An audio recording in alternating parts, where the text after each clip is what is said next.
Hi, this is Bubba Rocks Media. My favorite time is the Rising Bands time, and I'm super excited to be talking with another band who are making waves at the moment called Perpetual Paradox. Welcome in, George. Thank you so much for joining me tonight. No, honestly, it's absolutely fine. Yeah, this is my crazy ADHD mind. Things are always going mad with me, 100 miles an hour. But anyway, I'm excited to get chatting. I have been listening all week as well to the songs, and I am now a new fan. Yay! Thank you. I appreciate that. That actually means a lot to me. Thank you. Oh no, you guys are awesome. And the debut album, Deathwish. Excited to get chatting about it as well. And there seems like I've been on the socials and I've been doing my research, and there is a buzz around the band. Things are taking off. It's exciting. Yeah, I mean, we're super excited. Yeah, absolutely. And for the new band or new fans listening at the moment, I always like to go back to the start, and you'll find as well that I want to get a lot of advice from you and value from you for the brand new band starting out. So I always like a good origin story for a band, how it all began. Yeah. So if we can start with that, and then we'll get chatting further. Basically, I think, and I don't think I will speak for everybody when I'm going to say this as a musician or a guitarist, but like, especially for me, I'm a bit like the 50-50 type of guy with, I want to make what I love, obviously. Like I want to write the riffs that I want. But at the same time, like I know that if you don't do something that the crowd will be like, wow, this is sick. Like, and you want the crowd to join in. You want to make catchy. And when I say catchy, I don't mean like just easy, plain, whatever, boring, mainstream. But like you have to go around it. You have to find the way that it has to be catchy. It has to be cool. The crowd needs to be like in it, headbanged. So there used to be a few things for me before where I was like, it can't be too fast, it can't be too slow. You want like that perfect neck breaker kind of like point. And I'm saying neck breaker because I've learned this through a friend that I think this is like a really old interview from like Lamb of God, where Mark Morton from like Lamb of God in an interview ages ago, he kind of said something about like that mid 135 BPM, 145 BPM. They call it the neck breaker, which is the perfect groove headbanging. So I was like, okay, this is what we're going to do. And at that time, and I'm still a huge fan of like new metal, like I am a big fan of new metal, along with other genres. So the first EP, which is Endless Cycle, was a bit more of a catchy new metal with some groove and some influences here and there of like the metalcore and the thrash that I like. But when we made that, it was just me and Adrian, because we basically formed the band from the official and original band members of the supposed first lineup, and then bassist got swapped, drummer got swapped, and basically I don't want to say their names, point fingers or anything, but the commitment and the passion wasn't there. So me and Adrian were like, yeah, cool, new metal, just kind of like a modernized new metal groove, and that was it. That was Endless Cycle. But then Oliver joined, and then we ended up having Will on the drums, and Andre also joined as the bass. And we just sat down, and I started to realize these guys are really skilled, and they're bringing other genres into the table.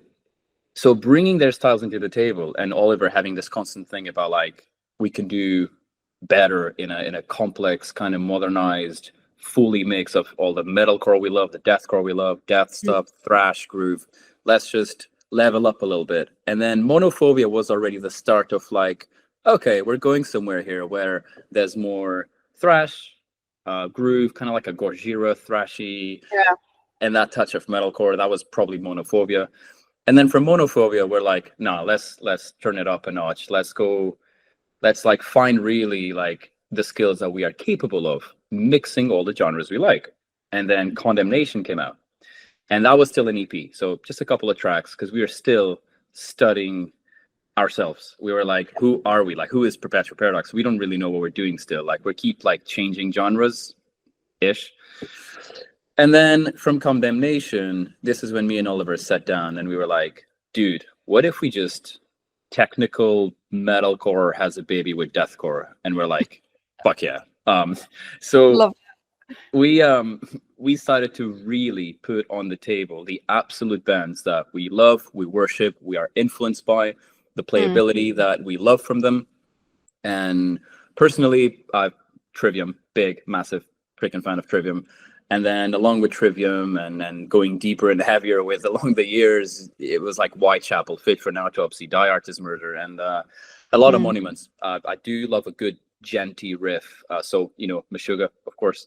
And then we were like, yeah, let's do this. And then let's still keep some poppy stuff or the metalcore touch just in there, and make sure we can give the crowd and give the listeners and the fans a bit of every single genre kind of mixed in.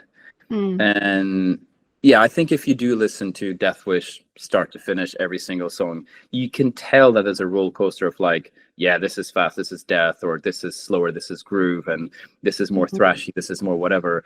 But we managed, or we tried, I don't know if we made it, but we managed to connect them all, like see how everything can blend. And we just gave birth to Deathwish, and we were like, this is it. This is Perpetual Paradox. This is who we are. We're happy. And then from that happiness and the campaign of releasing it and the 2 videos we made and the traction we've been getting, we realize, right, this is really it. Like, people are enjoying this. I think this is a long story. Long short. Sorry, the short.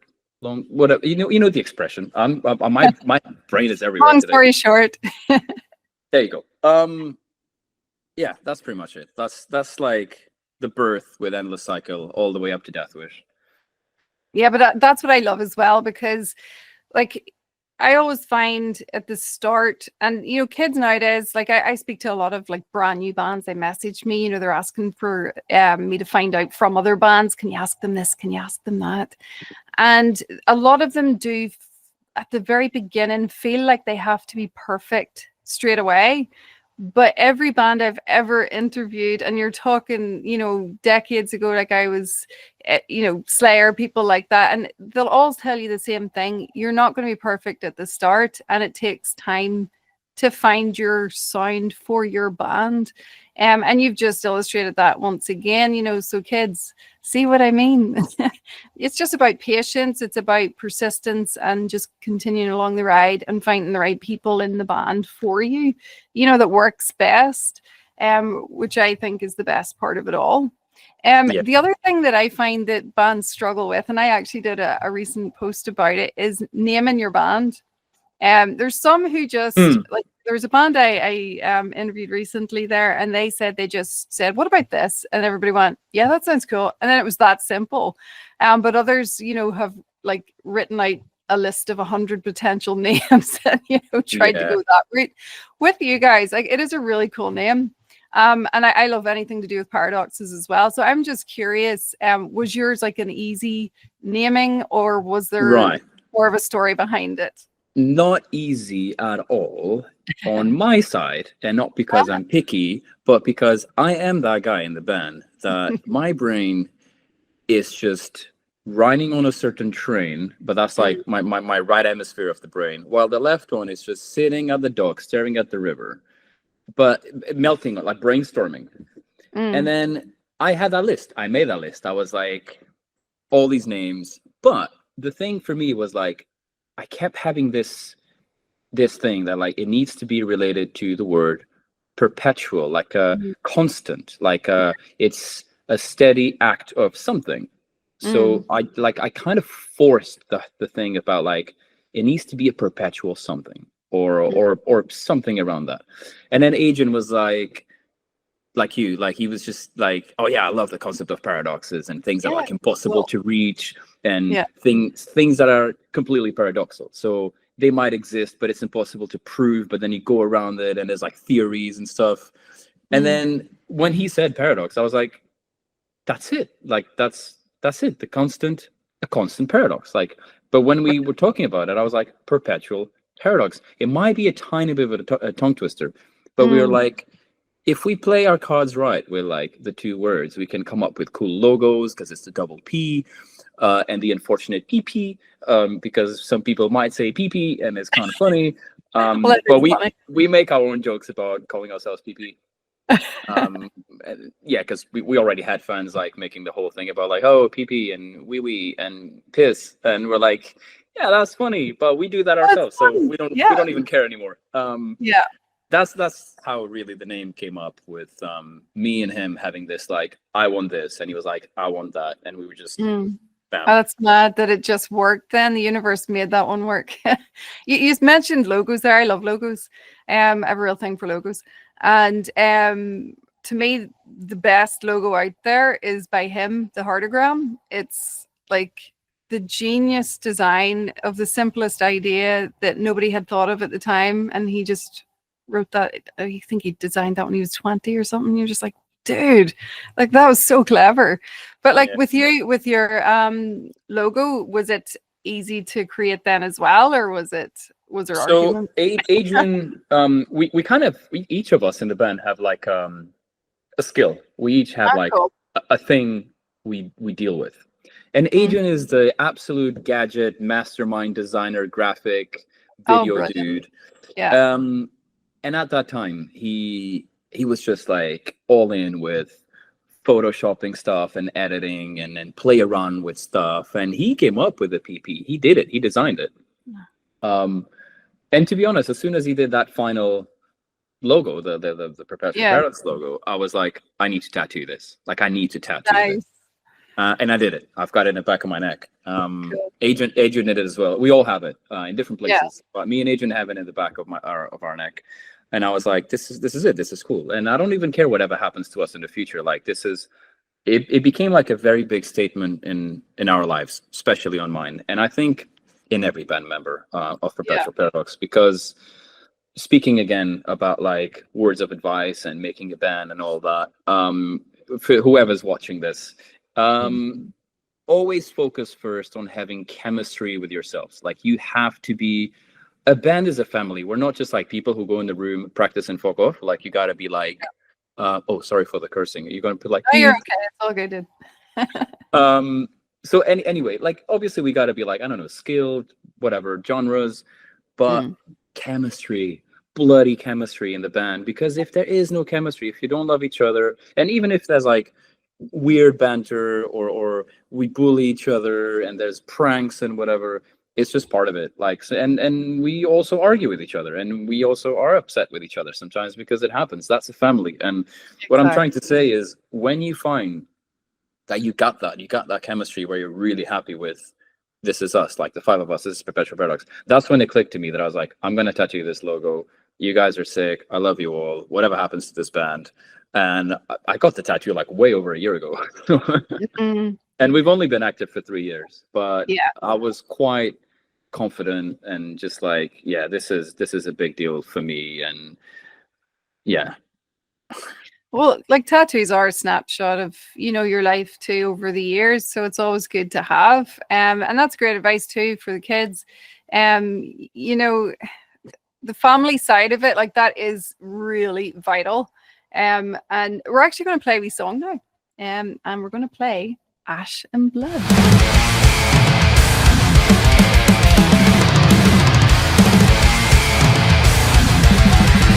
You guys mean business when you play. The quality too in your musicianship's insane. Yous are so tight. Can you tell me, first of all, the challenges faced with creating this song? Were there many, or was it smooth sailing for this one?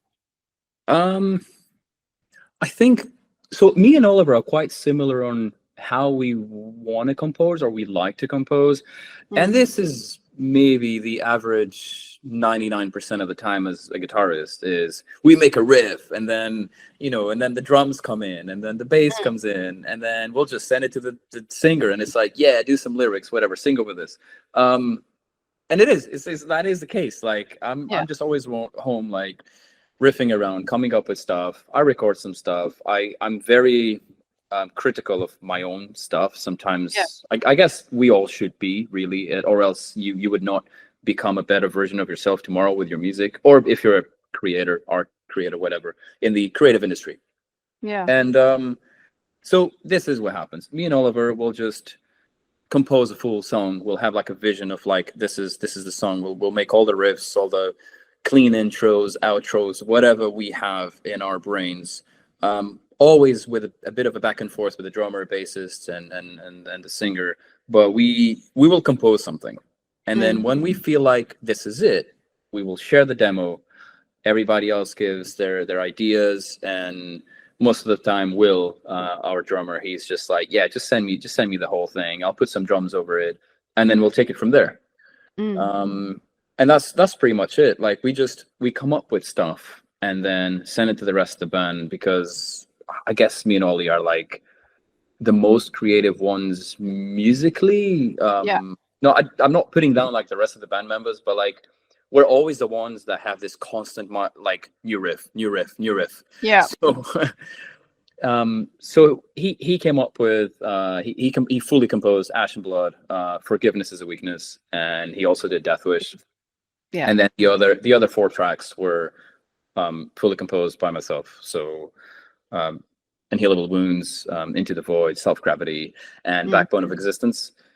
And this is when you can really see that when we put all the influences on the table, you can distinguish after you know the band. You're like, oh, this is definitely like, I don't know, this is more George because it's more groovy or slower, but this is more Ollie because this is very like Fit for an Autopsy, Die Artist Murder, Black Dahlia Murder stuff, which we're quite happy with, because it feels like that's the thing. We come up with something, it is our full influence in there, goes to the drummer, bassist, and then 90% of the time, me and Oliver have this thing of, we come up with something, we give it a name, not a random name, but we give it a name with the feeling of like, oh, I think this is what the vibe or the theme is giving me of what we made. So we'll come up with a name. Oh, that's cool. And then, so for example, when I wrote Unhealable Wounds, I just named it. I felt like this is a song about shit you go through life and you will never be able to heal again. So I just called it Unhealable Wounds, and it went to Adrian, and Adrian was like, sick, I'll write about that. And that's normally what always happens. He will read the title and be like, I'm writing about this. And that's how we compose, or how we've been composing so far. We come up with riffs, demos, goes to the rest of the band. We polish everything together at like a practice room. Yeah. And then just maybe a couple of final details when it's a couple of weeks or a month before going to like the studio, just to make sure, is this really what we want? And then we hit the studio. Nice. And do you guys as a collective decide, right, the song's ready, we don't need to do much more? Because I was actually I've spoken to a few bands who do deal with, like, first of all, imposter syndrome as songwriters, and then just knowing when to stop picking at it and, you know, changing it and adding things. And is there a time when you guys go, right, you know what, it's ready? Is there a way to know that? Or I don't think there's ever going to be a way to know that. And this is the really good part of being human and not AI. It's which is you're constantly thinking about, can it be faster? Should it be slower? Is this riff, can we cut it in half? Is there another breakdown with a slower BPM after this to make it even filthier or something? We're constantly thinking about this stuff. But once we find a common ground where the 5 of us are like, when we all basically say the word, this is sick, and the 5 of us agree that this is sick, I think that's when we're like, okay, this is the song. Ah, that's a good way to do it then. Yeah. So there is, like, it's just because even the younger ones, they are still finding the imposter syndrome as well. So it's always a good way. I think anyone who's creative will have imposter syndrome. You know, I even get it with doing interviews and things like that. We all do. So it's nice to know that even as a band, you have like a collective team. Yes, this is it. Let's do it. Oh yeah. Not like, honestly, majority of the time, it's always I think at the moment where we all just listen start to finish, and none of us says anything else apart from like, this is sick. That's when we realize that's it. But there's always a little touch in the studio, because so there's 5 of us, and the 5 of us are happy. But then we go to the studio, and the guy who's producing the album, he goes, what if you guys add in a pinch harmonic here? And we're like, oh, actually, yeah, we could add a pinch harmonic here. And trust me, for all the new upcoming bands and whoever's like listening to this, it will happen and you will be happy, because if you bump into a good producer, into someone whose knowledge has got a great experience, he's extremely knowledgeable in a big culture of metal and rock and background. I mean, blues and jazz is really up there with it. He will always give you an opinion, and he will always say like, "Oh, what about a pick scrape?" or "What about an acoustic guitar as an intro?" Or and sometimes you roll with it, or you might say, "Nah, like we like it as it is," and it might work. And yeah, that is always going to happen, and it kind of did. There's been some moments, especially in Deathwish, that the producer was like, "Oh, you know what? What if you just like mute over here and then do a harmonic over there?" Or and it works. And I just sometimes I'm like, "Oh, let's try both." We try both, we compare, and we go for it. I love that. It's always good to be open to hearing other ideas as well, and seeing how it works together. You also have a few, you mentioned you have a few videos out there as well. I was actually checking them out, and like there was a question I asked as well, because there were a few people saying, oh, actually, who was it? Somebody messaged me to say music videos aren't needed anymore nowadays, and I was totally disagree. I think they're like vital, you know, and they add to the song. They always have done, even back in, you know, the Scuzz video days and things like that. You know, that you always needed a music video. So from your perspective, with your experience that you've learned over the years, have you tips for the new band starting out for money saving, to make a good video still, but obviously on a lower budget for the wee one starting? Right. That is a funny, like, an interesting question, because sometimes it depends on people, you know, your network, people you bump with, you know, because of making a band, and friends and whatever. And I'm just saying this because end of the day, it always boils down to like your wallet, your budget, how much do you have? Can we pay someone who's famous? Can we just pay someone who's like not famous at all, zero skills, whatever? You got to be a little bit lucky and have a good network. We got extremely lucky with these last two videos, or the two videos for Deathwish, which was one for Ash and Blood and one for Backbone of Existence. And I'm saying this because, first of all, it's 2025. You will have to do a lot of research, a lot of Facebook, Instagram, Google, YouTube. And I will give a good advice, which is always support your local bands, and just always check out what they do, because sometimes if you want to make a band and you support someone else that made a good video, maybe if you pay attention, you find out who's the guy who did it. So then you search about it and you find this person and you're like, hey, love that video. Can you do a video for us? And I'm mentioning the underground community or the upcoming bands, because that is normally when you find good talent, but it's still cheap because it's upcoming, because it's their first job, or it's the first 2 or 3 jobs, and or work. And you got to be lucky with finding someone who's really, really good. And sometimes some people have extreme, like, great experience. They're really good at it, and they've been through, you know, hell and back with producing and being with like famous bands, and they're cheap because they're genuinely grateful and humble with what they do, which is where we were super lucky. So the guy who did our videos, Loki Films, amazing dude. He's the best to hang out with. He's an amazing producer, and he worked with Slaughter to Prevail, Lorna Shore, and Sleep Token. And then we didn't even know about this. So through a friend, she was like, "Oh, you know, I'll hook you up with Loki. He's a great guy. He doesn't charge that much. Just speak to him, see what you guys want to do." And then after we were with him in the studio that we booked, just a small little space for him to do all the recordings, you know, conversation flows, and he grabs his phone and he shows us videos that he was genuinely hanging out with Will Ramos from Lorna Shore while they were doing videos and stuff. And we're like, oh my God, like this guy is sick. And then he worked with these bands, and he's a super humble, great guy. He's super friendly. He's got great vision about it. He's very experienced.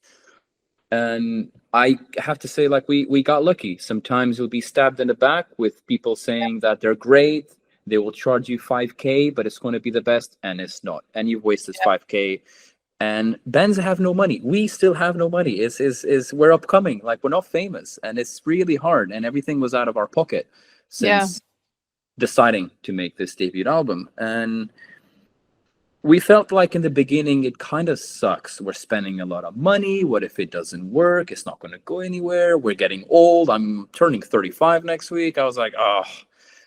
But we got lucky. I have to say, I'm super grateful that we work with Loki, because it's amazing. Like, I know it's our band, but if this was a band that I found the video, I'd be like, sick. Like, I like his stuff. And this is it. Word of advice is good network, good research. Always do your background homework on talking to people and finding out about these skilled producers and whoever's going to record videos for a band. Try and get a chemistry out of it. Try and know genuinely the experience, and then think about, okay, the money is worth it, or no, we'll wait. Absolute word of advice, going to the original question of all of this. I'm so sorry, I talk a lot. I would say, do not make a video for the sake of making a video. Just hold it on. It's fine. Sometimes it's okay. You can make an EP of 4 tracks. Maybe pay someone on Fiverr that is really skilled at doing just like a lyric video or visualizer. Those are cheap. You can get you can get a great visualizer just with like £150, and they make like these 3D movements with the artwork of the album. It's great. It's sick. Some people just enjoy that as well, and it kind of works. So you can save some money, and then maybe for another song you go all out with a good production. So I think that's it. That is great advice. And actually, I like that you talk a lot, because it's going to be a lot of value that we're getting for these kids. Then I agree with you. Videos are important. Videos are genuinely important.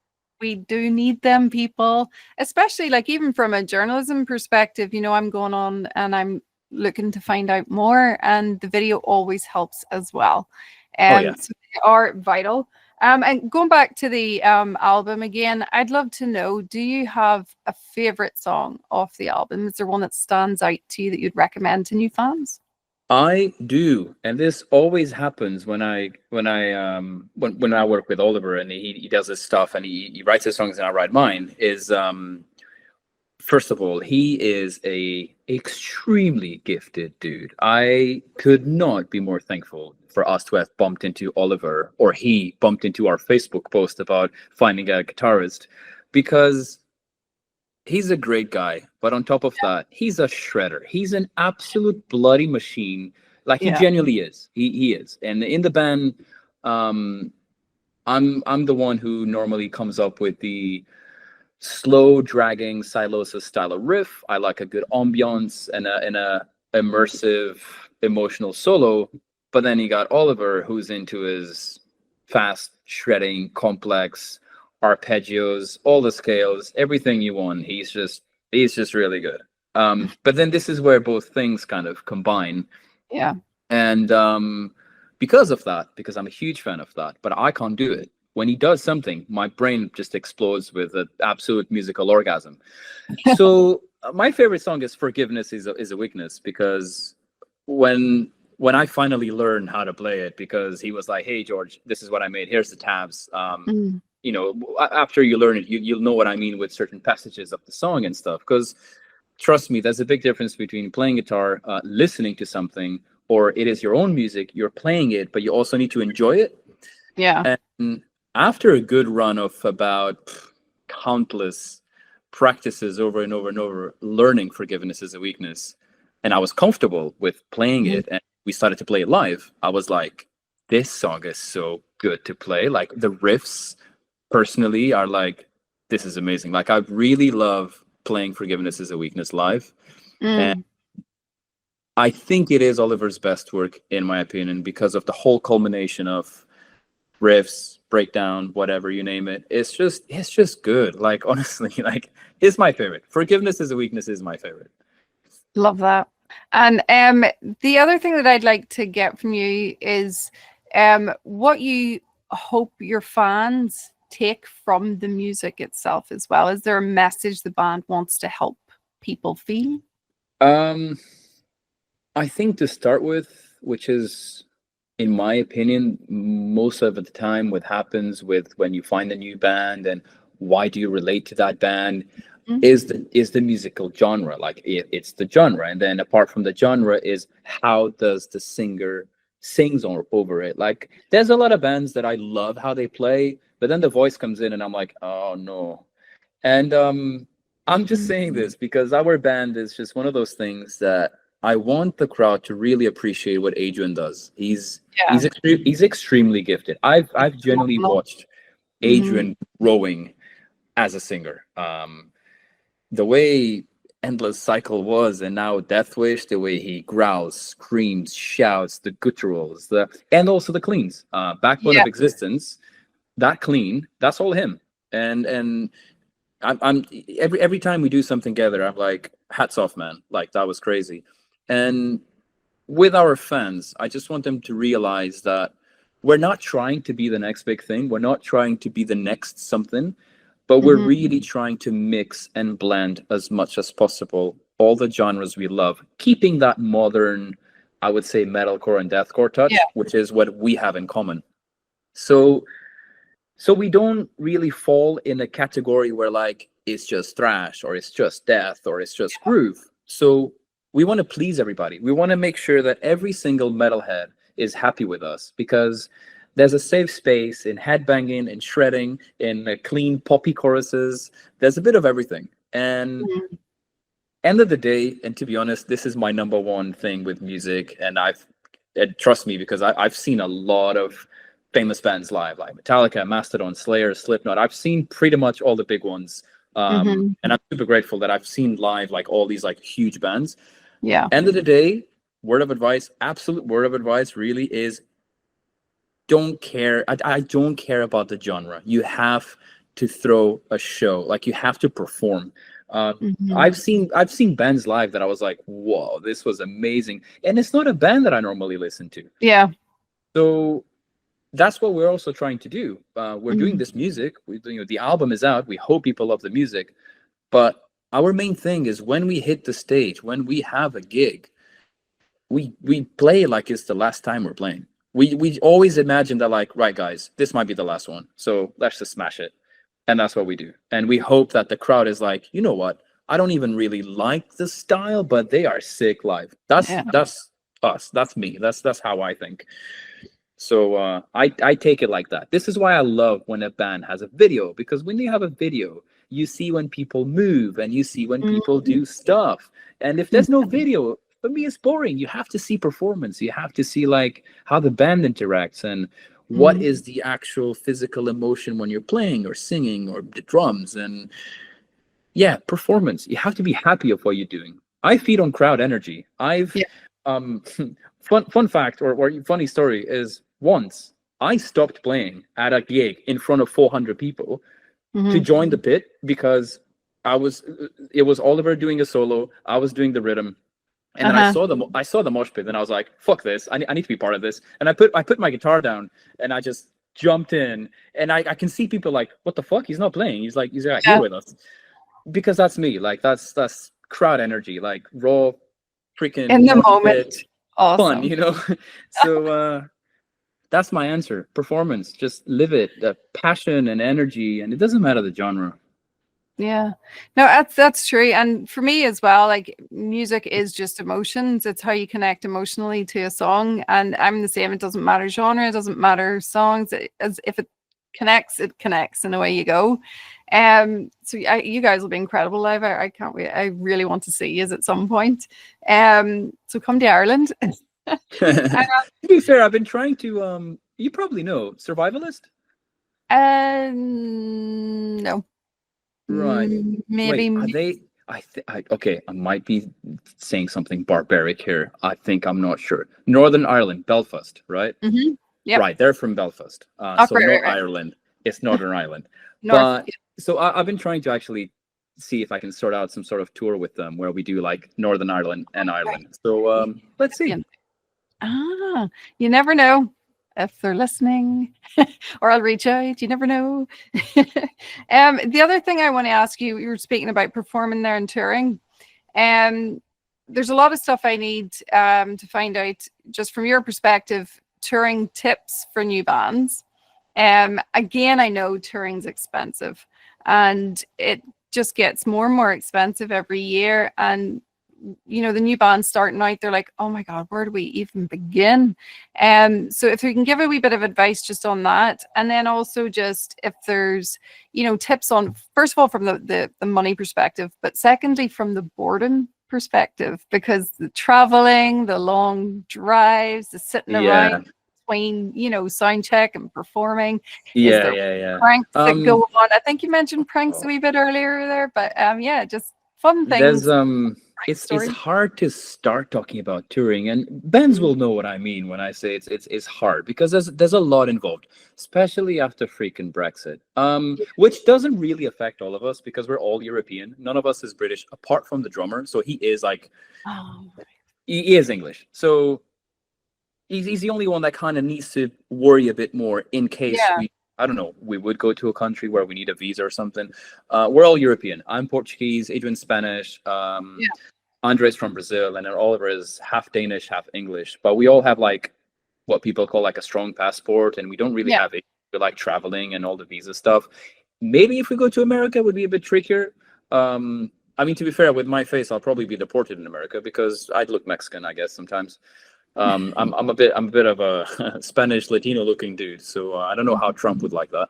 Anyway, touring is hard because the actual being on tour and playing is sick, but achieving the locking the van and what cities, what venues, and all of that.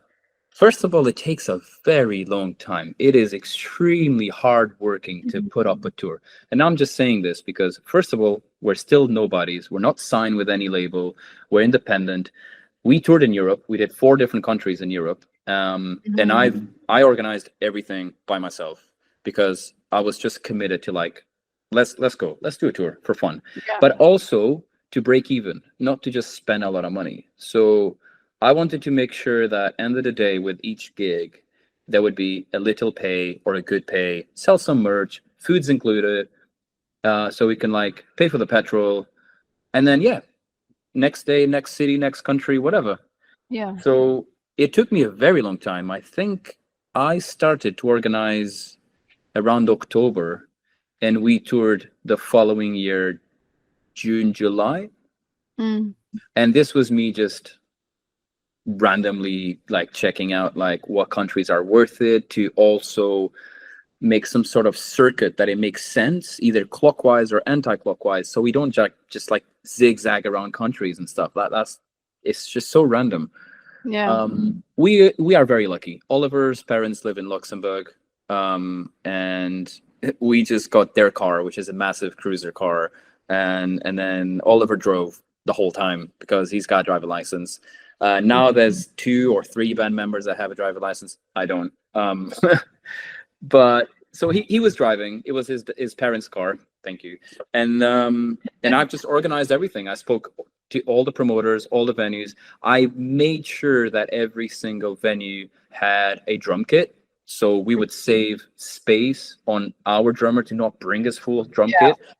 Because the way we just put ourselves in Europe, the cheapest to bring as much luggage/gear was the Eurostar, to get on the train, London, straight to Luxembourg City. And it was about 90 quid each, return tickets, with unlimited luggage, I think, really, because I didn't see any limit. And this includes our gear. It was our guitars, it was our luggage, it was everything. And we 5 of us, we just got into the Eurostar, straight to Luxembourg City, jump into Oliver's parents' car, and played Luxembourg, Germany, Holland, and Belgium. And then just driving back to Luxembourg and giving back the car, and then Eurostar, and then back to England. And it is very hardworking, but it is very rewarding as well, because at the end of the day, when you organize something like that, first of all, you make connections, you make friends. It's kind of like the family grows. There are promoters. This was 2 years ago. We toured in 2023 in Europe. Just for the, not the fun, but just for the thing of like, let's go to Europe. Like, we can do this. And it was amazing. Like, just the way we were received, the way people were welcoming us, knowing that we're nobodies. For them, it's just like, oh, it's a band from London. And we were like, we're nobodies. But these people are like, yo, this band from London. And some gigs were, out of all the gigs, one was kind of lame. Two or three were like, all right. But the rest was like, oh my God, this is amazing. The venues were sick, the green rooms, the free beer, the the food, the experience. We had one of the promoters that also allowed us to like sleep in the venue, because they had this like 3-floor like green room with another space with like bedrooms and mattresses, and we were like, oh my God, we have accommodation for free. She's cooking for us. There's unlimited beer, and we're playing. It was yeah. And this was in Netherlands or Holland. Nice. Sometimes I say Holland, sometimes I say Netherlands, but it was the best. Plus, you can smoke weed in there, so bonus. Because we kind of like, we're not potheads, by the way. We're not potheads, but when you find yourself in a country where it's just legal, it was fun. Of course. It was great. I'm not gonna lie. It was hard. It was a lot of nights of no sleep, because I'm on my laptop just like Googling as much as like which cities, what venues, who's the promoter, who organizes things in here. And thankfully, these countries, all of them, they have amazing English. So I could communicate with everybody in English and sort everything out, which is, trust me, a huge benefit. Because some countries, people are just not that gifted with English. But yeah, we were super lucky. All these promoters were like super friendly. We always had food for free, some beers, water. One of them gave us accommodation, and we just drove around and then came back with actually a bit of money. We kind of like, we broke even, and we had like the tiny little bit of like extra from selling merch. And it was fun. But also, word of advice on this: it's fun. Please do it. It's a great experience. Yeah. But when you're a band that just started, focus on your local, where you're from. Focus on the country where you're from, because touring is fun. International touring is definitely fun. It sounds like a dream, and we had a little bit of that dream. But end of the day, we realized that like we have to create a fan base first where we're from, and then you go out. And this is a thing that you learn. We were super young. This was like 2 years ago. We've only been active for 3. It will be 4 in October. Yeah. In October, we'll be a band for 4 years. But 2 years ago, we were just like, yeah, let's do it. And then we realized, no, there's some things that if you want to be big or be professional, be like the the famous bands, there are some things that you need to tackle first. And that was the major turning point since Condemnation, and then from Condemnation to Deathwish is what we've been trying to focus. It's here, England, especially London. Yeah. And then trying to get out there. Yeah. And again, this is vital, because this is why I'm asking bands who have the experience, because you learn when you do, and then you're sharing with these young ones so they know then where to start off with and save them some time. So always useful. And we're going to play another song now. And I was torn between 2 songs as to which was my favorite, but I think I'm definitely going to go with this one. It's Backbone of Existence.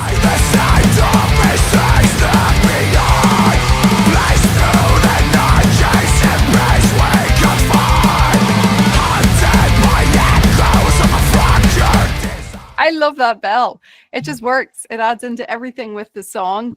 And it's just an incredible song, and it really stood out to me. And I'd love, from your perspective, I think you're the one who composed this one.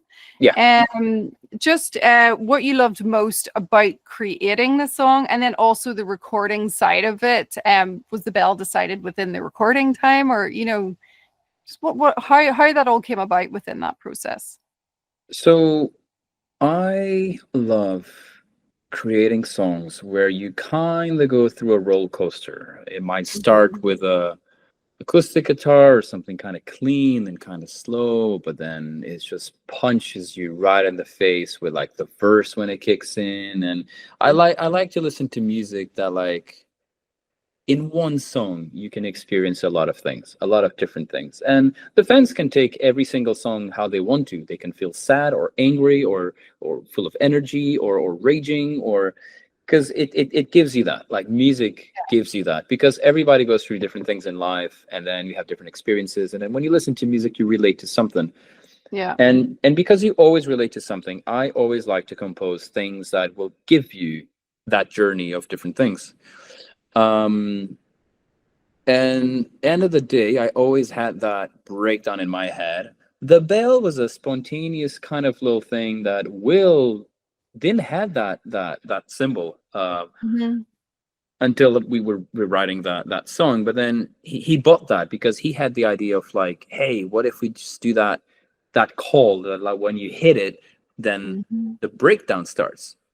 And then eventually we were just he was in the studio like recording the song, but before we hit the studio to record drums, Oliver was just like, what if there's this, the breakdown is already there, but then it's the in-between silent moment that you're like just headbang, and then it's just that bing. Yeah, brilliant. And then we were like, yeah, that's it, this is sick. And even during the process of the song to create that ultimate breakdown, because we always wanted at least a song with what I call the filthy breakdown. Oliver was like, okay, let's actually drag this just a bit slower. So there's a moment in the song during the breakdown that we cut it by 20 BPMs or something like that. And we just changed the chord to a more heavy, not heavy, but maybe just like evil chord. And that chug, that slowly, chugging. And then we're like, this is it. Like, even like I composed it, and even after we composed and we were recording, we went to studio and it was all produced, and I listened to it, I was like, it always gets me, and it's me. Like, I made it, but it still gets me. Even when we play it live, and I know that bell is going to hit, you will see me on stage just knowing that the bell is going to hit, and I have to do some sort of movement that I'm hitting the bell. Yeah, love that. I even think listening to it, you're like, where's that bell? Oh my gosh, there it is. It's brilliant. I absolutely loved it. And it's like so different too. I just thought it was brilliant. Absolutely worked. And going on then to, playing guitar. Do you first of all remember the first time you picked up a guitar and was like, yeah, this is it for me? And then also, is there a certain type of guitar that you favor? And did you ever try a different type of guitar and go, oh, this is actually really good? And do you recommend a guitar for someone starting their first ever metal band? Absolutely. Yeah, absolutely yes to all those questions. I think, especially as a musician, I'm not going to say as a guitarist, but I think as a musician, when you still play your instrument and you realized for some reason your brain and your heart, being a bit emotional, realizes this is your passion, this is it. We will never forget the first time, unless you got Alzheimer, we will never forget the first time of these special moments. And I can say yes to all your questions, because first of all, I didn't know I wanted to play guitar. I was with a friend. I was like 15. I was about to turn 16 because school finishes in July, and then my birthday's in August. It's actually next week. And anyway, so this was just before I turned 16. And a friend of mine, we both love, back then, I still do, System of a Down. And he was playing Atwa, if that's how you pronounce the song. He was just playing it. And then he plays the whole riff, the whole famous main riff of the song in one string. It was just a couple notes. And I was like, that looks so easy. And that looks so cool. Like, I want to do that. And I had this guitar that my dad, he knew how to play some chords. My dad had a guitar. It was in the corner of the room. But I had zero interest of grabbing it or playing. But funny enough, I grew up with just smashing over and over and over a VHS tape from Queen Greatest Hits. And there I was air guitaring the shit out of it.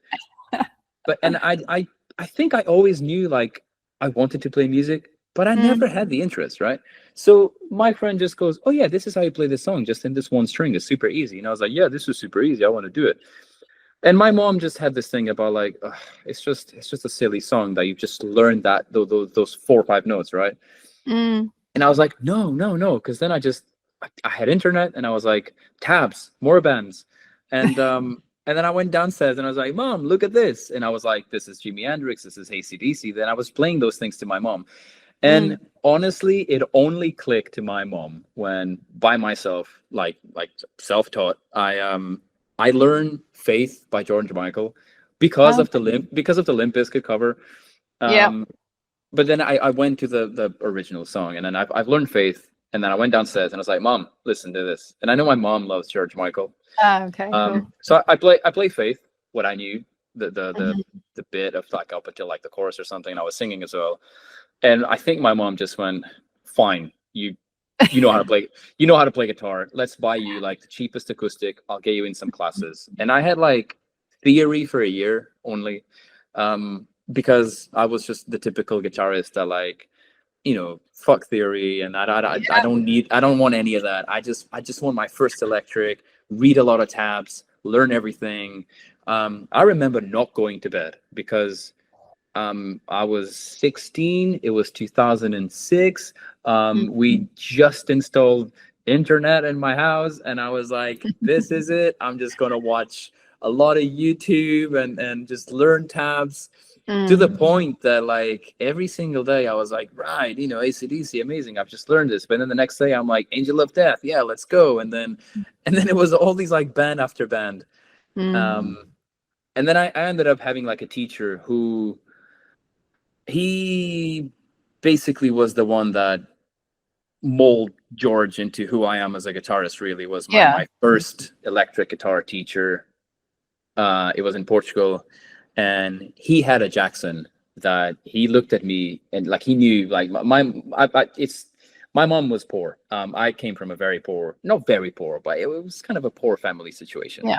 And he knew, and he grabbed this Jackson and he goes, you can buy this off of me. I'll just give you a good price. Just I can sell you my Jackson. It was a JS1 for like 150 euros. And I just went straight home. I'm like, Mom, it's just 150 euros. It's a secondhand Jackson. But it was also, for some reason, in my brain was like spiky headstock and it's metal. and it was my very first electric guitar. Still have it. It's in Portugal. Oh, nice. And it was my baby. And I think that's I didn't know at that time, but I was like, yeah, Jackson guitars.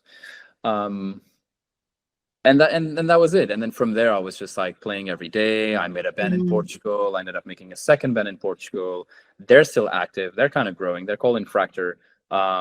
They've been doing really, really good because I left the band when I decided to come and live in England. And I went through a relearning process because I've been in England for 12 years. And the first 6-7 years, I didn't touch a single guitar. It was just work, paying bills, paying rent. Yeah. Just life. And that's how Perpetual Paradox started, because my girlfriend was like, can you please stop talking about like when you used to play and your bands and all that? Just buy a guitar again and make a band. And that was it. Like I bought another guitar, which was a Chapman. I bought a Chapman and I put a Facebook article, a post. And I was like, hey, I live in London. I want to make a band. And that's how the whole thing started, because Adrian he replied and he was like, yeah, let's drink a pint. Let's go to this place and talk about it. And that was it. And then with Perpetual Paradox, I had the Chapman. I swapped my Chapman for a reverse headstock Squire Frankenstein, whatever the fuck that was. then I swapped it to an Epiphone because I couldn't afford to keep buying them at that time. I was just swapping until I saved some money and I bought my first proper, what I would consider like a good guitar. And I bought a Solar. And then from the Solar, when it was finally paid, because I had to pay it in installments, Klarna showed up. And everybody loves Klarna. And when Klarna showed up and I could split installments in 3 or 6 or whatever, I was like, this is it. I'm going to start buying more guitars.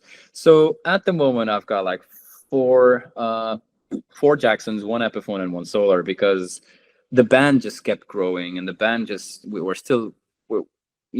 I was playing and we were playing gigs and things were moving forward. And I was like, oh, I need a guitar with 7 strings. I need a guitar with 6 in drop C. I need 1 in drop D. I need every sort of excuse to continuously buy continuously buy guitars.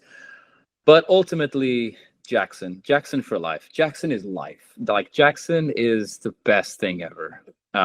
It's my go-to brand since Perpetual Paradox kind of hit the Condemnation EP level, and I was like, this is it. Like, I bought a Jackson back then, and then I couldn't stop. Then I bought the Signature from the Gojira guy, Christian Andrew. I bought his Randy Rhoads Signature, completely modded. Ended up being endorsed by a pickup brand. Put my own Signature pickup on the guitar. Old Bone pickups. If everybody's interested, Old Bones. They're freaking sick. They're from the UK. So I'm endorsed by those guys, and all my guitars now have Old Bones pickups. And I didn't stop. I bought a Jackson Warrior. I bought a 7-string. Then I had my Randy Rhoads. And very recently, I think about a half a year ago now, I bought a Jackson Kelly baritone. And it's the best thing I've ever done in my life. It's just comfortable. It's comfortable standing up, sitting down, between the legs, over the hip. The shape of it is amazing. The neck. Like, I'm not here like selling the brand, by the way, but like, it is genuinely the most. Yeah. It's the best. Like, my Jackson, her name's Evelyn, by the way. I name all my guitars. I love that you name them. That was another reel I did, asking, did people name their guitars? I do. So her name's Evelyn. There is always a reason why I name my guitars and where the name comes from. I'm not going to tell all of them. Okay, I'm not going to do that. But her name is Evelyn, and I freaking love it. I ended up doing yesterday, actually, a photo shoot for like a clothing brand, and I used it for the photo shoot. So tomorrow, there's going to be like the whole post about it. It's a clothing brand called Bad Monday. And I actually used the guitar because the guys were like, yeah, just bring it and like pretend you're like playing and shit. And I was like, I don't need to pretend. Like, I'm playing shit. So, and then going back to your question about like, and is there a brand that maybe you wouldn't buy, but you're like, oh, this is actually really good? Yes.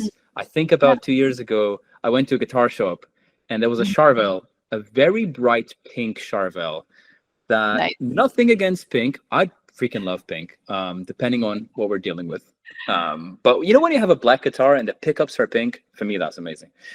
Nice. So there was this pink guitar on the wall. And I just, at that time, I knew there was a lot of people playing Charvel and they're comfy, they're this, they're that. And I was like, yeah, screw it, let's try one. It was as well like the most comfortable, bottleneck, smooth. And I was like, this is amazing. I would love to have one. But personally, it's just, I don't like the hockey stick headstock kind of style. And I love a reverse headstock when the tuners are down. So, yeah, I would go for it if it wasn't for certain aesthetics. I'm very into my aesthetics in the guitar. So reverse headstock all the way, reverse headstock. The pointy needs to be pointing up with the tuners down. And yeah, I think I went through everything and more. No, that was amazing. And actually, I'm very loosely, I would put this, learning guitar. And I'm doing it from like a journalism perspective. Like, my partner and my son are both guitar players. You can see they're everywhere here. Yeah, I love the background. So they're kindly and patiently teaching me. And I just want to learn from that perspective, because the amount of work the bands put into getting to even, being able to release an album and go on tour, like just starting with learning an instrument is an incredible achievement on its own. So I just wanted to learn, what is it really like? And actually, I find it hard. A lot of you guys, you're just naturally musicians, so it comes to you so easily. Whereas I'm like, what? I can't remember where to go, where to put my finger. Yeah. So it is really hard to do. So that's actually everything you just said. There's super useful, especially for kids starting out. And so I want to move on here as well, because I was interviewing a band. I think it was a couple of weeks ago, Opal and Sky, and we talked a lot because they raise a lot of awareness about metal gatekeeping, elitists, that kind of thing.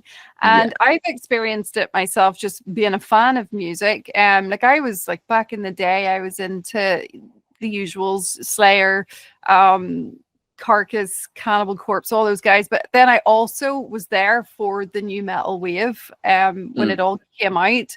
And I loved Linkin Park. I loved Korn. I loved Slipknot, and things like that. But back then, if you were, you know, like an elder metaler and you started liking the newer stuff, you got a lot of hell for it. You really did. And you know, your parents were, you know, don't admit you like Slipknot, whatever you do, you know. But now, 20 years later, you know, these bands are now seen as great bands, and you know, those who would give me hell for liking the newer stuff now say that they like them. So you're kind of going, guys, so I'd love to hear from your perspective as well. Have you faced much within that? And do you really care? Or are you just more into, I don't care, like I like what I like?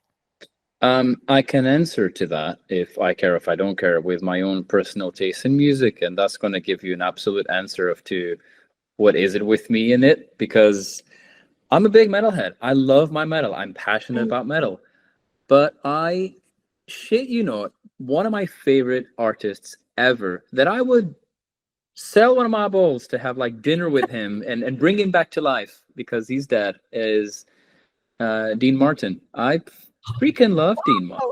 Awesome. And it's not metal. It is not even metal. You know, like, and I'm just saying this because there is this big thing with certain metalheads who literally only metal all day, every day. I'll admit it. I think 80% of the time I am listening to metal, but that's because I'm in a band and because I'm finding out what's next, who's doing what's the next album, what is Machine Head doing, what is Trivium doing, or what is the next upcoming band, what are the young kids doing. So I'm constantly listening to metal to be aware, culturally aware what's happening. But yes, you need this is going to go online, and I don't care. I like Spice Girls, I like Destiny's Child, I listen to Dean Martin. My sister was a huge fan of all sorts of pop. I used to spin a lot of stuff that I don't want to name because it's not metal, but it's cool and it's fun and it's part of music. A lot of people who are ultimate metal legends, and I can name a few, their background, I bet it was blues and jazz, because we all go from there. So and I am from the generation that Metallica released Saint Anger, and at that time for me Metallica wasn't really a thing that I was like, yeah, Metallica, like, I not really, I'm not gonna lie, like maybe I'm gonna be like, you know, people want to stone me to death with this one, but it was 2005, Saint Anger came out, and that's when I found out about Metallica, because I had no internet. I didn't really had metalhead fans, friends that were really deep into the metal situation. Like I grew up with, the TV was showing, you know, Linkin Park, Limp Bizkit, and all that stuff. But we all know that there was this hiatus of Metallica doing nothing. Because of, you know, until Robert Trujillo joined and all that, and then Saint Anger came out. So I bumped into Metallica with Saint Anger, and I loved that album. I genuinely loved that album. I bought Saint Anger limited edition with the DVD and everything. And when I started to make friends with that old metal or other metalheads, they were like, dude, you don't know Master of Puppets? You don't know like Ride the Lightning? What the fuck are you doing? And I was like, well, I'm sorry, like no, I don't. And then I opened that door. Like that is, and especially when I started to learn guitar at 16, that's when I opened that Slayer and Iron Maiden and then AC/DC and Ronnie James Dio. And I was like, whoa, what is all this? You know? But when that happens in a generation like mine, where you're in the middle of the 90s or the early 2000s, you're not even a musician yet, and you start opening all the doors, it's great because you mix everything. You're not into this elitist view of like, yeah, Metallica was good when it was thrash. It's not thrash anymore. Okay, well then don't listen to them. But I will, you know? I agree. Some stuff that Metallica did is lame. In my opinion, some stuff was shit. But I don't go running around saying, yeah, it was shit. Like, yeah, fine. Every band goes through it. My favorite band is Trivium. And they also released some stuff that I was like, meh, but I still love them. And then you know, you follow a band, you follow their growth. You know, you see album after album, what are they doing? And if it doesn't work, it's fine. Another album will come out. I think the best example, in my opinion, and I'm probably going to speak through the voice of a thousand guitarists here, because when we bump into this album, we're like, this is the best album ever made, and it's The Blackening by Machine Head. Oh. Machine Head started as a new metal band. Let's all face it. They started as a new metal band, and they kind of went up and down, and that was Supercharger and all that stuff. And then when The Blackening came out, it was mind blowing. It is my favorite album of all time in the metal community, industry, world. It's just insane. And then this is where like people that have this thing about like when they were older is better, or they changed, and it's, oh my god, just shut up, because everybody goes through doing stuff and changing, and I don't know, they come up with stuff. So yeah, it's just I think I can really relate to that, because we're facing that in London, especially in London, because everybody wants to be the next big thing, and people come to us and they're like, oh, why don't you play like slower? Why don't you do this like this? And why don't you do this like that? And we're like, because we're just passionate about what we do. We don't care if Sleep Token is taking over the world. Like, we're still going to do what we want. And we will be influenced by what we want. Like, we're not trying to be the next anything. And this is where there's a big difference between being a metalhead, but you're not a musician, and being a metalhead, but you're a musician. And these conversations start when the guy who goes, they were better before. Yeah, you're not a musician. Because if you were a musician, you would know. You would go through the process of like, why do people change? Why do people try stuff? Why do certain bands change from 6 string to 7 string, drop their tunings, do this and do that? Is trial and error. I think every band went through the trial and error. And if they don't, it means they're not experiencing, mixing and try shit up. I don't know. It's true, and it's all about growth as well. And like, I always love that somebody can just be free, because music is freeing. It's emotion, it's all of that. And I was always the type to say, well, no, I like that band, so what? If you don't, or you think I shouldn't like them, go away. It's I just really wish that people would stop doing that, and just be more free. And this is what I love, bands actually shouting out and saying, no, it's okay, like what you want to like. So I just don't want kids, to feel that they can't just feel free to be able to discuss the songs that they like and the music that they like. And if it is a different genre, who cares? You like what you like, and it should always be that way.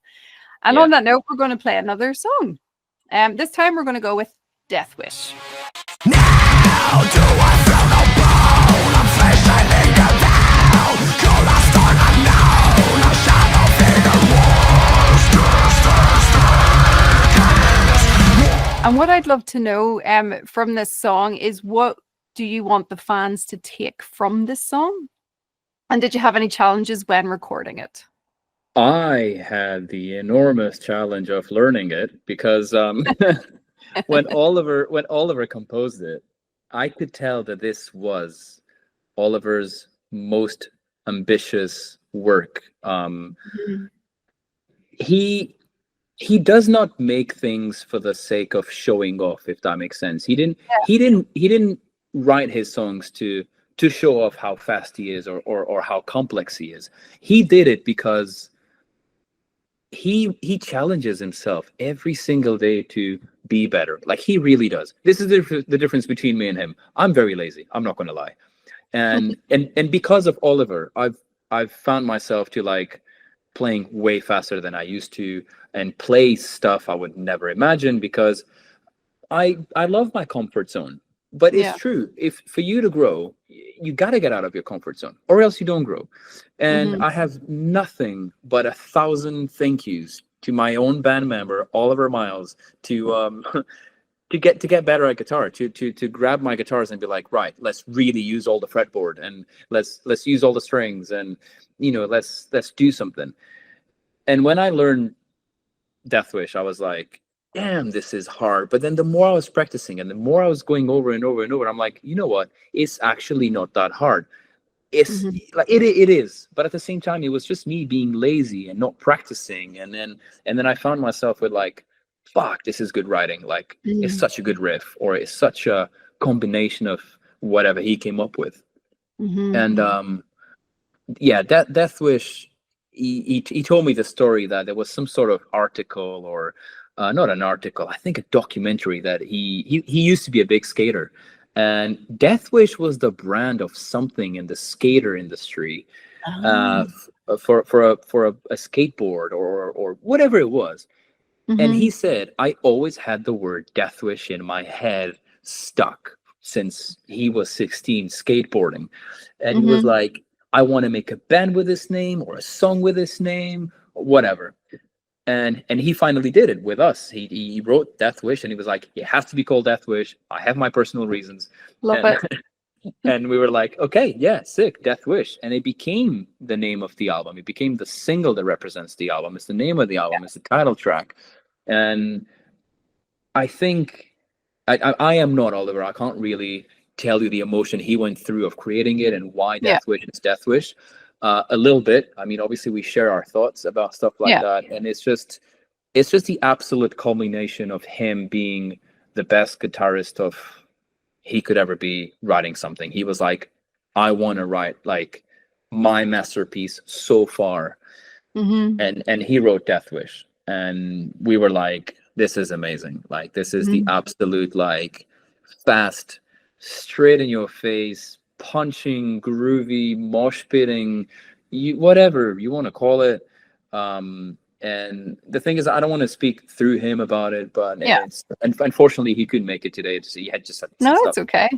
But it's pretty much that. All the songs were like that in this album, especially Deathwish, because he was like, I want to make like the one fast song where we really shred, but at the same time, people will be able to run in a circle and smash their heads. And I'm like, yeah, let's go.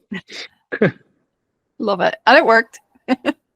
I want to ask you as well. I love a good cover song. I've always loved it when a band can kind of take a song that's really big, make it their own, but also still stay true as well at the same time. And it's no secret, like, one of my favorite bands of all time is Him. And their cover of Wicked Game by Chris Isaak is just incredible. And they did make it their own, but stayed true. It's one that I have that's the best example of that. So I'm curious, is there a song out there that you would just love to PP? This by it. This is so hilarious that you've asked that, and then we're talking about covers, because the band final conversation we had very recent, as in like yesterday or 2 days ago, is the debate that we keep having since probably 2 years ago, which is, can we make a cover of something that it's our style into something where it's not metal, let's make it metal. And we haven't decided yet, but we kind of did now, up until like 2-3 days ago. To start off, we always kind of had a cover in our sleeves, just in case if there's an encore, 2-3 minutes extra when we have a gig, and it's always been a crowd pleaser. And for the past 12 months, when we have some time and we want to please the crowd, have a bit of fun, people can join in, we cover My Curse by Killswitch Engage. Nice. But to start off, Adrian has lower vocals. We play in drop A, so it's a heavy My Curse, and it's pretty cool. But the debate with the cover is that, again, it's so funny that you asked that, because days ago, me and Oliver was like, right, can we please grab something non-metal, make it metal? But at the same time, people are like, oh, it's this tune. And the final decision is a torn between a song from Britney Spears and another one from Pink. But this is not an absolute final decision. But I think you guys can be looking at us doing a drop A deathcore version of I think it's Get the Party Started by Pink, if that's the name of the song. Yeah. That's our thoughts. Like, I think that's the one that we want to, like, let's do this. That'll be good, actually. So it's funny you asked that, because we've generally been going back and forth about this. And there's another song that Oliver is like, oh, imagine this with a breakdown. And I'm like, honestly, anything Pink, anything Britney Spears is just going to hit. That would be amazing. And Brittany too, actually. There'd be some really good songs of hers that could be done. It's been done before, some of the classics. Yeah, so. yeah. It'd be exciting to hear. So I'm definitely, yay, do them, please. All right. So what, like over the, I know you said you've been going nearly 4 years now doing this, but obviously you've been experienced in other bands prior to that as well. But what would be the best advice that you have been given within the music industry that has stuck with you that might be noteworthy for new bands? Ooh, interesting. This is something that I kind of like live with, regardless of music. It's just how I ended up being with life, and it affects music. It just affects music. And obviously, since Perpetual Paradox, regardless of my hard work, blood, sweat, and tears, I don't give up on trying stuff. And with that comes the saying of everything happens for a reason. That's my thing. That's what I can advise to people. Sometimes when you think that, like, for example, you've sent an email and the promoter goes like, nah, the lineup is full. You know, I don't have this slot for you. And you'll be like, oh, okay. But maybe, you know, the promoter will go back to you and be like, actually, or however, I got another gig in, I don't know, September, and you guys can be part of this. So everything happens for a reason. Like, do not do stuff thinking it's not going to happen. Like, do it anyway. It's just, everything happens for a reason. Even when you think you failed on something, or a band member left, maybe another band member will come in. Or I've been to scenarios where we think we're never going to find a bassist, we're never going to find this, we're never going to do that. Everything happens for a reason. If it is to happen, if it is to, I don't know, if it's supposed to make it, then it will. I don't know. I'm not like trying to preach some sort of like faith into the music industry, but like, and I know I look like Jesus a little bit, but like, yeah, everything happens for a reason. Like, just don't give up. Just always be hardworking. But at the end of the day, you do need a bit of luck, because it's just, luck is always part of the game. It's true. But be yourself. I think that's literally the major two things, is always be yourself. Never try to pretend someone else, especially playing live, and especially hanging out with like the crowd, the fans, do not, because there's a difference between bands having a persona or some sort of gimmicky, but and you know, that's them on stage because that's how they play, but they're not trying to be someone. That's just how the band is live. But then when you are with your fans or your family or whatever it is, there's always be yourself, and like be your true self all the time. Because if you're not, and you're trying to act differently because you think it's cooler, because you think it's whatever, then you reveal your true colors, and people are like, oh. So be yourself, and everything happens for a reason. Trust me. Well, touching on that, just actually we're coming to the end of this as well. But I'd love to know, what are you most proud of so far out of everything that you've done musically? Even this year, like, you guys have had a lot happening. So is there anything that stands out that you're most proud of so far? I mean, to be honest, it's just been one thing after the other. Since Deathwish came out, it's just one thing after the other. It's just been better and better. I'm not saying this because, like, look at us, but it's true. Like, Deathwish came out and it was Kerrang radio, then it was BBC introducing rocks with Alex Holcomb. Then we got printed in Metal Hammer. Like, insane. I used to buy Metal Hammer every month since I started to play guitar.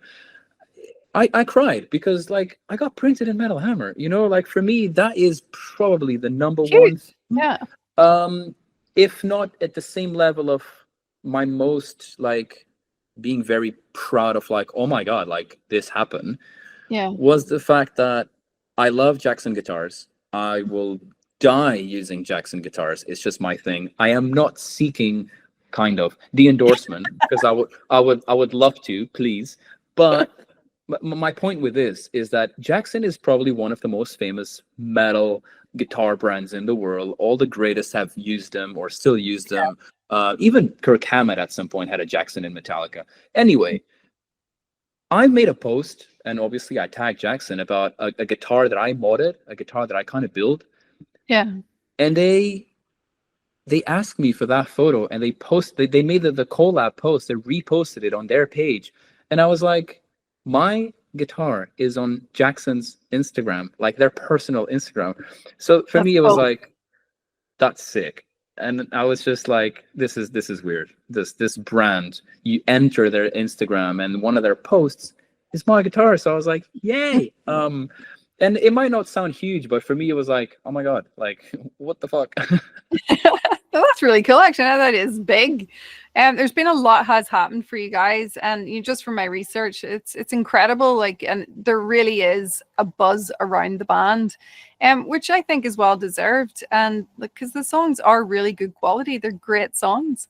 And like there's one thing I like asking bands, that I think is just a fun question, and it's, if there was a world with no music whatsoever, a hateful world that would be, but what would you think you would be doing in that world? Would there be anything else that would maybe excite you? Right. Is this a world where, well, like metal exists? I'm just not I'm not a metalhead, or no music whatsoever. Zero. This is like nothing. No Elvis. No nobody. Nothing. Oh, that's like saying, what would you do if there was no oxygen? Well, I just couldn't breathe, innit? Like, it's hard to think about a world where like there's just that is really I don't know, because the world is made out of sound. You knock at a door, there's sound. You speak, it's sound. So eventually, rhythmic sound is music. So I don't think we cannot live without rhythmic noises. People, even people who are not musicians, and they find themselves like not listening to music. And I've had conversations with people that say, I don't really listen to music, but weird. they find themselves like doing some sort of like rhythm hitting on the table, or whistling, and it's like, that's music. So it's hard to think about of a world without music at all. That's just crazy. That's just like, no, that's not life. That's not living. I mean, there was somebody else mentioned that they would dance and create music, just from the sound of a train, things like that. So music, well, there you go. Because find a way. as long as there's noise, and some people say that metal is noise. Well, if there's noise, then you can headbang. You can make a melody out of anything. You just got to find that melody. No, so yeah, we're not going to stay in that world too long. Don't worry. But look, what is next for the band? What else have you got coming up? I'm gonna say with which I think is what every band says when they are in the position where we are now, which is sky is the limit. Like, I'm going to be totally honest. Like, we are not doing this for just the being famous side of things. Like, I'm genuinely doing this because I fucking love playing guitar. I stopped playing guitar for 6-7 years, and I realized how miserable things were. And then I got back to it.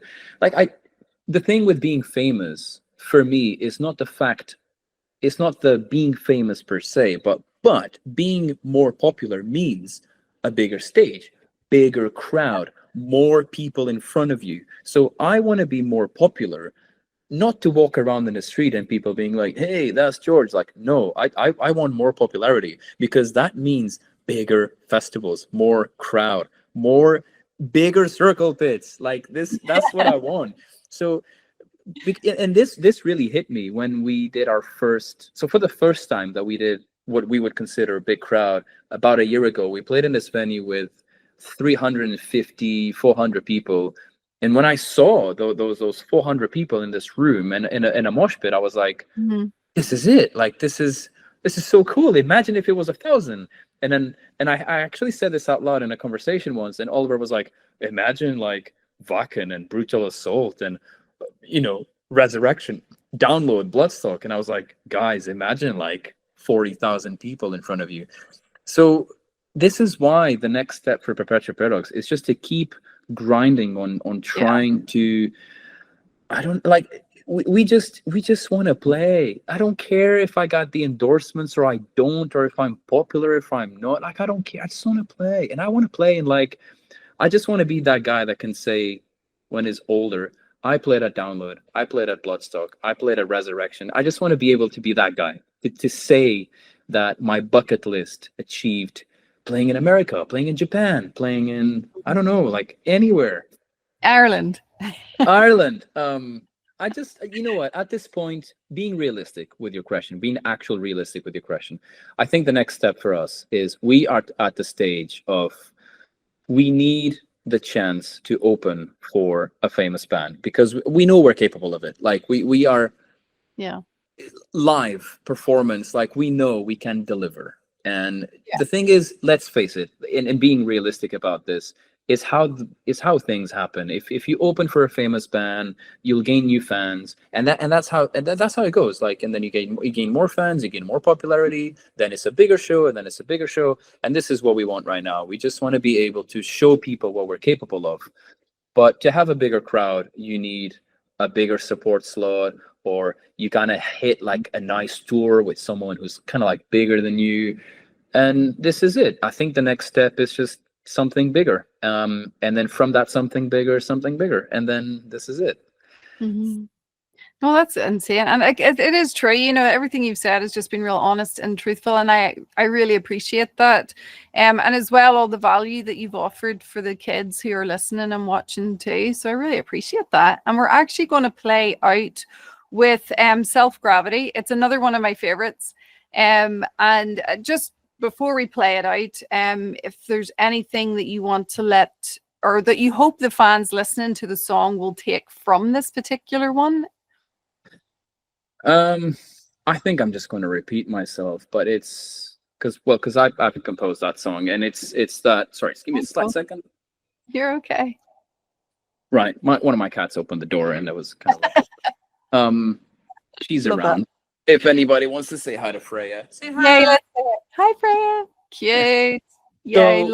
So the word of advice with listening to this, and what can people expect, again, is just the roller coaster of different moments that the song will give you. Things like going from, I don't know, like a powerful riff, and it's heavy, but then it's just going to go into like this clean kind of moment where you can kind of just think about life and then just relax, chill, and then again, then like a strong wave is going to hit you right after.